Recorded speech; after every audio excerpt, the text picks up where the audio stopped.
Here's Brian Dozier, Twin second baseman, lots of pop, living in Mississippi. We'll get to Mississippi State in a second. Mississippi. Brian, welcome. Nice to have you with us on High Heat. Give me your thoughts on. There you go. He's into it. That's all I like to see. That's right. You know I'm into it, Chris.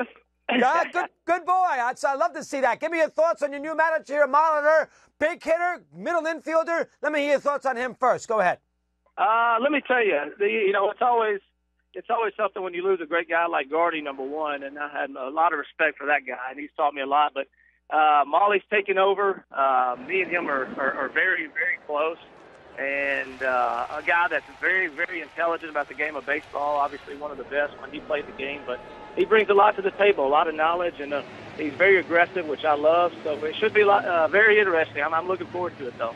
Were you shocked when they fired Garden Hire day after the season, Brian?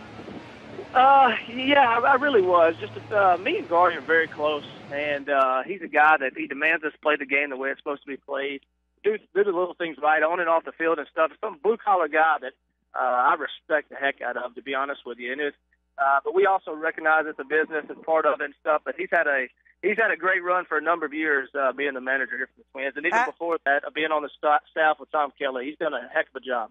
He has. And I know it sounds like you know a little about baseball history. This guy, Molitor, was a tremendous clutch performer. The 3,000 hits, the World's Championships, 39-game hitting streak in 1987. I don't know if you're a baseball historian, Brian, growing up there in Mississippi, but he was a wonderful baseball player, offensively and defensively. Give me some thoughts on that for a second. Yeah, I did grow up watching Molly, and one thing about him, like you did say, he does have ice in his veins. We always joke about it in the locker room, but he plays the game right, and he had such a short stroke, shoot the ball to right field, and could run a little bit. My type of guy, and should be my type of manager too. Indeed. Boy, you got plenty of pop, Brian. Over 20 homers here in these first 2 years. I'm sure you like the batting average a little better, but you walk a lot as well, which is good. What is Brian Dozier? Give me a little rundown on your career here offensively these first 2 years. Yeah, it's been a game of adjustments, to be honest with you. Got up, had some struggles as a rookie. I tried to find myself, what kind of player I was, and all that kind of stuff. And then I kind of made a big adjustment with our hitting coach Tom Brunansky my second year down in spring training. And ever since then, it's been night and day compared to what I've been doing, I guess, in the past. And found a lot of different ways to create more power. But also recognize the strike zone a little better to make sure my own base percentage and that stuff, especially hitting at the top of the lineup, you gotta get on base. But obviously, didn't want to lose that and have a chance to drive people in as well. So. Listen, over 100 runs scored last year is superb. How about watching Panic make that defensive play off Hosmer in Game 7? Brian, as a second baseman, starting that double play, which won the World Series for the Giants. Give me an appreciation as far as second baseman is concerned on that play. That was a heck of a play to his right, glove flip, everything. That's a very, very tough play. I don't think people realize that enough, and especially Hosmer, being a first baseman, he can run a little bit. He's not like he's slow over there, and they did a great job. Obviously, Crawford, he's exceptionally well defensively as well. So, but no, hats off to him. I guess I can say that I was kind of pulling for the Royals. My old buddy Josh Willingham was over there trying to win a World Series, but heck, that's a heck of a series to watch, wasn't it? Sure was. In Game 7, as we see the play right now, I was obviously saved the game with that belt. How about the Twins here, Brian? I mean, listen. I mean, we had got Gardenhire fired, so we understand that. Last year a little better. Good job out of Hughes. You got a good closer. You should score more runs. You got the two big kids coming up from the farm system we've heard about forever. You got Molitor now. It's about time the Twins get back in a mix in the American League Central. Give me some thoughts on that for a sec. You're exactly right. We do. We got to get back in the mix, and I feel like these last 3 or 4 years it's been far from that. And there's nobody to blame but us on the field. And number one, but I tell you what, our offense looked very, very good the last couple of months of the season. I think dating back to the beginning of August or something, we led all of baseball in runs scored or something. So we got a lot of guys, top of the order, middle of the order, that can get on base and then drive them in. And obviously with the guys we got coming up too. But we don't want to rely too much on that.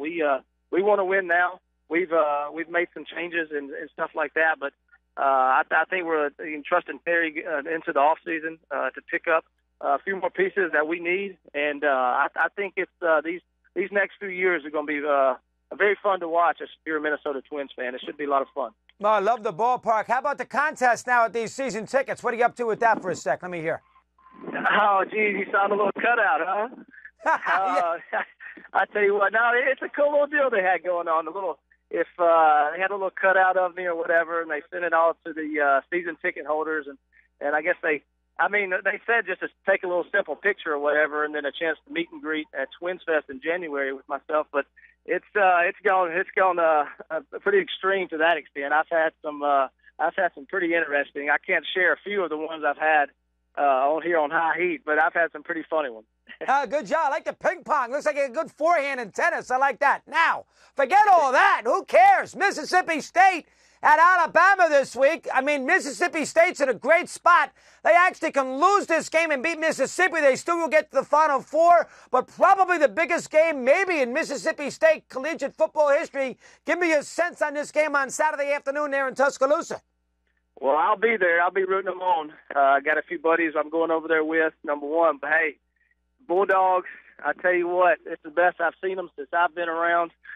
Great offense. I know it's going to be a struggle going into Tuscaloosa, but I think with that high-powered offense or whatever, they're going to be running and gunning, and I think they come out on top. I know it's going to be tough. I know everybody's going to be watching it, whatever, but it's down here in the South. We haven't had all Mississippi State talk in a while, so it's good to hear that around. Everybody's wearing their maroon and white, so that's good. Very good. Maybe something with LSU, take a little something out of Alabama. And I have a Heisman vote. I'm telling you, if this kid plays well quarterback this week, I'm going to vote for him. He has had a big year. He knows how to play in the big game. You can appreciate that. How about Prescott, the Mississippi State quarterback, Bri? Yeah, Dak Prescott, obviously one of the best, up for the Heisman or whatever. Let me tell you, from the past couple of years I've been watching him, he has grown so well as far as decision-making and all that kind of stuff. And they run the, run and gun offense, throw the ball a lot. I tell you what, he's fun to watch. He's got a very strong arm. I tell you what's good about him though is you see a lot of people getting away from him today, but he's not really a pocket passer. He can run, throw on the run and stuff. He's a tremendous athlete. He's gonna have it pretty tough going into Tuscaloosa. That's a tough place to play, but I think the Bulldogs come out on top, Chris. Well, enjoy it, Brian. Have a good year. A good year, of course, and we'll speak to you sometime in spring training. Thanks very much for joining us. I appreciate it today. Absolutely. All right, take care.